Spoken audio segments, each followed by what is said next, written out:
Good morning all of you. કેમ છો બધા? મજામાં ને? આજે આપણે ભણીશું ગુજરાતી. હવે આપણે ગુજરાતીમાં 1 થી 7 ચેપ્ટર એની સમજૂતી આગળ આપણે મેળવી ગયા છીએ. તો આજે આપણે પાઠ પણ નથી ભણવાના અને કાવ્યની પણ સમજૂતી નથી મેળવવાની.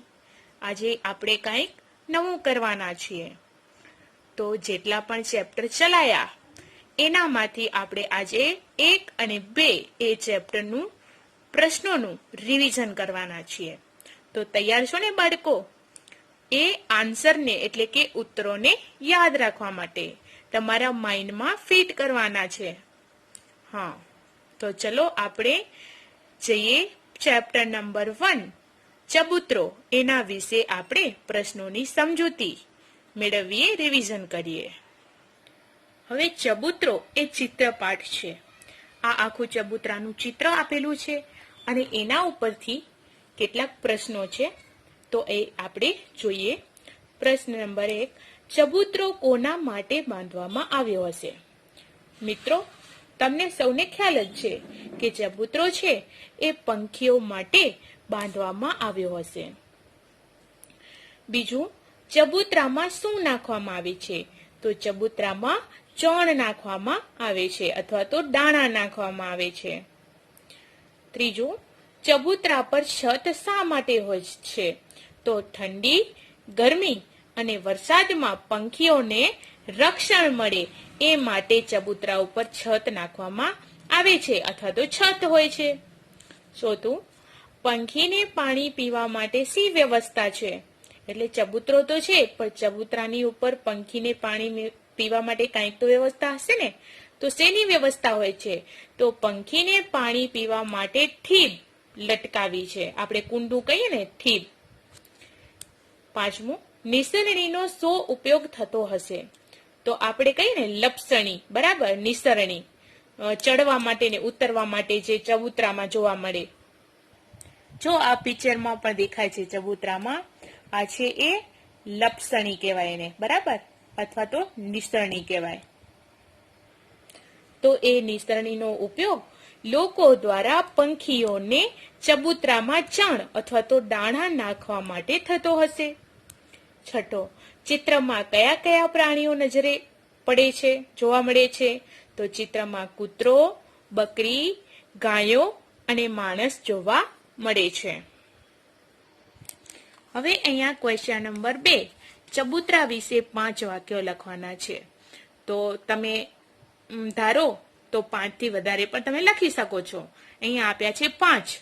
હવે તમે ચબૂતરો આખો ચિત્રપાઠ ભણી ગયા છો તો તમારી રીતે તમને આવડે ને લખતા. તો પરીક્ષામાં પૂછાય તો ચબૂતરા વિશે તમે 5 વાક્યો લખી શકો છો. તો અહીંયા હું બોલું છું કે અમારા ગામમાં એક ચોક વચ્ચે ચબૂતરો છે. ચબૂતરો ખૂબ ઊંચો છે. સવાર સાંજ પંખીઓ ત્યાં ચણવા માટે આવે છે. ક્યાં? ચબૂતરામાં.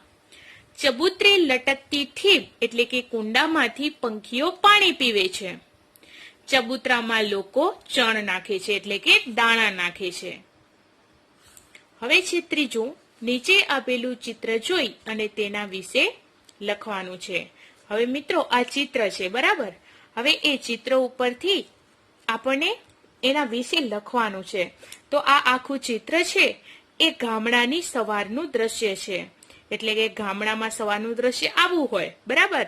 તો એના ઉપરથી હું કેટલાક વાક્ય બોલું છું, તે તમારે સાંભળવાના છે, તમારા માઇન્ડમાં ફિટ કરવાના છે. સૂરજ 2 ટેકરીઓ વચ્ચેથી. હવે આ સૂરજ છે એ 2 ટેકરીઓ ડુંગરો વચ્ચેથી ઉગી રહ્યો છે. એક સ્ત્રી વાસણ માંજે છે. હવે એક સ્ત્રી છે એ વાસણ માંજે છે, બરાબર. આરે નદીના કિનારા પાસે એક સ્ત્રી છે એ વાસણ માંજી રહી છે. 2 પનિહારીઓ છે તે પાણી ભરીને જઈ રહી છે. હવે ખેડૂતો છે એ પોતાના ખેતર તરફ જાય છે. એક ચબૂતરો છે. એક પંખી ઉડતું ઉડતું એ ચબૂતરા પાસે આવે છે, એના પાસે જાય છે. મોચી છે એ રસ્તાની વચ્ચે આપણે કહીએ કે રસ્તાની બાજુમાં બેઠો છે, આ મોચી છે. આપણે કહીએ ને જે ચંપલ સીવે એને શું કહેવાય? મોચી કહેવાય. તો એ રસ્તાની બાજુમાં બેઠો છે મોચી, અને એની પાસે એક ગ્રાહક જે ચંપલ સીવડાવવા માટે આવ્યો છે તે ઊભો છે. હવે આ આખું ચિત્ર છે એ ગામડાની સવારનું દ્રશ્ય છે. તો મિત્રો, એવું ચિત્ર તમને આપેલું હોય અને કીધું હોય કે એના વિશે તમે 5 થી 7 વાક્યો લખો, તો એના વિશે સરસ મજાના તમે આન્સર લખી શકો છો. લખી શકો ને બધાએ? હા, વેરી ગુડ. હવે બીજું ચેપ્ટર છે પર્વત તારા. એ આખી કવિતા છે જેનું સાહિત્ય પ્રકાર છે પ્રાર્થના. એટલે કે પર્વત તારા છે એ પ્રાર્થના છે. તો એનું આપણે રિવિઝન આજે કરશું પ્રશ્નોનું. એના કવિ છે સુરેશ દલાલ. હવે અહીંયા વિકલ્પ આપેલા છે. પેલું છે કે પર્વત તારા કાવ્યના કવિ કોણ છે? અનિલ જોશી છે, સુંદરમ છે, રમેશ પારેખ છે કે સુરેશ દલાલ છે? તો શું આવશે? એ પર્વત તારા કાવ્યના કવિનું નામ છે સુરેશ દલાલ. બીજું છે કવિએ ઈશ્વરના પહોળા ખંભા કોને કયા છે? વૃક્ષને, ખડકને, પર્વતને કે સૂર્યને? તો કવિએ ઈશ્વરના પહોળા ખંભા પર્વતને કયા છે? પર્વત એટલે કે ડુંગર. ત્રીજું, કવિની હોડીને કોણ હંકારશે?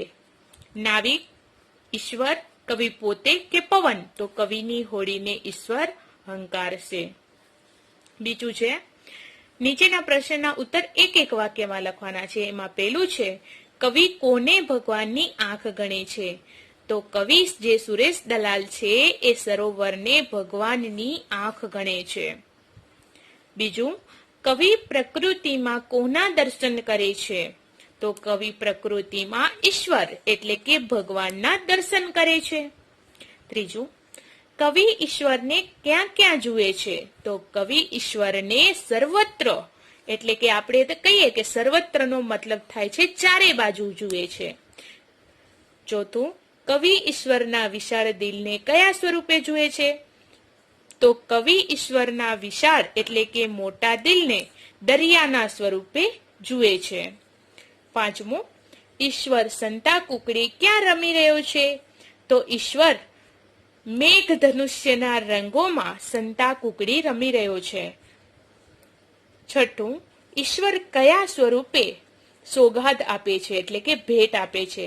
તો ઈશ્વર છે એ આપણને ફૂલોના રંગ અને તેમની સુગંધ સ્વરૂપે સોગાદ એટલે કે ભેટ આપે છે. સોગાદનો મતલબ શું થાય? ભેટ. આપણે કહીએ ને ગિફ્ટ. સાતમું, ઈશ્વર આપણી સાથે કઈ રીતે સંતા કુકડી રમે છે? તો ઈશ્વર આપણી સાથે રાડ, ત્રાડ અને લાડ તેમજ મોરના ટંકાર રૂપે સંતા કુકડી રમે છે. રાડ, બરાબર, આપણે રાડ પાડીએ એવી રીતે. ત્રાડ એટલે કે ગર્જના, જે આપણે કહીએ કે સિંહની ગર્જના. અને લાડ આપણે કહીએ ને પ્યાર. તેમજ મોરના જે મીઠા એવા ટંકા છે એના રૂપે સંતા કુકડી રમે છે. કોણ? તો ઈશ્વર. આઠમું છે કવિએ જીવન માટે કયો શબ્દ પ્રયોજ્યો છે? તો કવિ છે એ જીવન માટે હોડી એટલે કે નાવડી શબ્દ પ્રયોજ્યો છે. હવે જોઈએ આગળ. Question number 3. કાવ્યમાં કવિ સુરેશ દલાલ છે એ પ્રકૃતિના કયા કયા તત્વોમાં ઈશ્વરના દર્શન કરે છે? તો કાવ્યમાં કવિ પર્વત, સરોવર, દરિયો, વૃક્ષો, મેઘધનુષ્યના રંગો, ઝરણાઓ, ફૂલોમાં, સિંહ, વાઘ, કોયલ, બુલબુલ, પતંગિયા, સૂર્ય, ચંદ્ર, તારા, આગિયા એટલે એક જાતનું આગિયું છે એ જીવડું છે, બરાબર, ભમરા, મોરના ટંકા વગેરે તત્વોમાં ઈશ્વરના દર્શન કરે છે. એટલે કે આટલી બધી વસ્તુઓ છે, એટલા તત્વો છે, એમાં કવિ છે સુરેશ દલાલ એ પ્રકૃતિના દર્શન એટલે કે ઈશ્વરના દર્શન કરે છે આ વસ્તુઓમાં. હવે જોઈએ ક્વેશ્ચન નંબર 4. કૌંસમાં આપેલા શબ્દોમાંથી યોગ્ય શબ્દ પસંદ કરવાનું છે અને નીચેના વાક્યોની ખાલી જગ્યા પૂરવાની છે. પેલું છે, હે ઈશ્વર હું તને જોઉં છું ક્યાંક ક્યાંક ને શું આવશે? ક્યાંક. કારણ કે સર્વત્ર નથી, એ આખી પંક્તિ છે કાવ્યની, બરાબર. એટલે હે ઈશ્વર, હું તને ક્યાંક અને ક્યાંક જોઉં છું. બીજું છે દરિયો તારું ખાલી જગ્યા વિશાળું, વૃક્ષો તારી વાત, દિલ કે હૃદય. તો શું આવશે? દિલ આવશે. એટલે કે એ આમ તો જોવા જઈએ તો દિલ અને હૃદયનો મિનિંગ એક જ થાય. દિલ એટલે જ હૃદય ને હૃદય એટલે જ દિલ. પણ અહીંયા કાવ્ય પંક્તિ છે કે દરિયો તારું દિલ વિશાળું, વૃક્ષો તારી વાત. ત્રીજું અજવાળાના ખાલી જગ્યા વચ્ચે અંધારાની નદી વહે. હવે અજવાળાના કિનારા હોય? જરાય ન હોય. શું હોય? કાંઠા હોય. એટલે અજવાળાના કાંઠા વચ્ચે અંધારાની નદી વહે છે. પાંચમું નીચેનો ભાવ દર્શાવતી પંક્તિઓ કાવ્યમાંથી શોધીને લખવાની છે. એટલે કે અહીંયા છે એ આપણે કહીએ ને કે કાવ્યની સમજૂતી આપવામાં આવી છે. તો એ બે પંક્તિ છે એ કાવ્યની સમજૂતી છે. તો એ સમજૂતી ઉપરથી કાવ્યની પંક્તિ શોધી કાઢવાની છે, બરાબર. હે ઈશ્વર, તું તરણાને તારનારો અને ઝરણાનો મધુર એટલે કે મીઠો અવાજ છે. દરેક ફૂલોમાં જે રંગ અને સુગંધ છે તે તારી જ અમૂલ્ય ભેટ છે, ગિફ્ટ છે. એટલે એનો મતલબ એવો થાય છે, હવે એ પંક્તિ આપવામાં આવી છે, બરાબર. આની ઉપર જે આપેલી છે એની સમજૂતી છે. તો એના ઉપરથી કાવ્ય પંક્તિ લખવાની છે. તો એ કાવ્ય પંક્તિનો રાગ તો તમને સૌને આવડે છે, કારણ કે જ્યારે કાવ્ય ચલાવતી હતી ત્યારે પહેલી કાવ્ય સંભળાવી હતી ને બધાને. તો આજે હું જરાક એ રાગ બોલીને તમને તાજું કરાવું. તું તરણાનો તારણહારો, ઝરણાનો તું નાદ, ફૂલ ફૂલની રંગ સુગંધે તારી છે સોગાત. હવે જોઈએ ક્વેશ્ચન નંબર 6. નીચેના શબ્દોના સમાનાર્થી શબ્દો લખવાના, બરાબર. અહીંયા પર્વત છે તો પર્વતનો સમાનાર્થી શબ્દ પહાડ એટલે કે શિખર, ડુંગર એ બધું થઈ શકે. બીજું છે આંખ તો નયન. ત્રીજું દરિયો તો સરોવર. ફૂલ તો પુષ્પ. સૂર્ય તો રવિ. આભ તો આકાશ, એને બીજા અર્થમાં આપણે ગગન પણ કહી શકીએ. સાતમું છે સોગાદ એટલે કે ભેટ, આપણે કહીએ ને બક્ષિસ, ગિફ્ટ, ઇંગ્લિશમાં ગિફ્ટ કહીએ. તો સોગાદ એટલે ભેટ. નાદનો મતલબ થાય છે અવાજ. તો એ બધા એના સમાનાર્થી શબ્દો છે. હવે જોઈએ આગળ નીચેના વિરોધાર્થી શબ્દો લખો. હવે વિરોધાર્થી શબ્દ પહોળું તો શું થાય? સાંકડું. અંધારું તો અજવાળું. લાડ તો ધિક્કાર. અને સુગંધ તો દુર્ગંધ. એક બાજુ સુગંધ આવે તો બીજી બાજુ એનો આપણે કહીએ ને કે ગંધ આવે તો દુર્ગંધ. હવે જોડણી. હવે અહીંયા જોડણી આપેલી છે. જોડણીમાં અમુક વર્ડ છે એ ખોટા વાપરેલા હશે, બરાબર. તો આપણને અહીંયા જોડણી સુધારવાની છે, બરાબર. તો રસ્વ દીર્ઘ એ જોવાનું ખાસ. હવે અહીંયા છે સ છે, બરાબર, શરણાઈનો, તો અહીંયા સ્વ આવે. મોરપીંછ, તો અહીંયા રસ્વ દીર્ઘનું ખાસ ધ્યાન રાખવાનું. એટલે જોડણી છે એ ખોટી લખેલી હોય તો આપણને સુધારવાની. હવે છે નીચે રૂઢિપ્રયોગોનો અર્થ આપવાનું અને વાક્યમાં પ્રયોગ કરો. પેલું છે વિશાળ દિલના હોવું. હવે વિશાળ દિલના હોવું એટલે એનો અર્થ એવો થાય છે કે ઉદાર હોવું, બરાબર.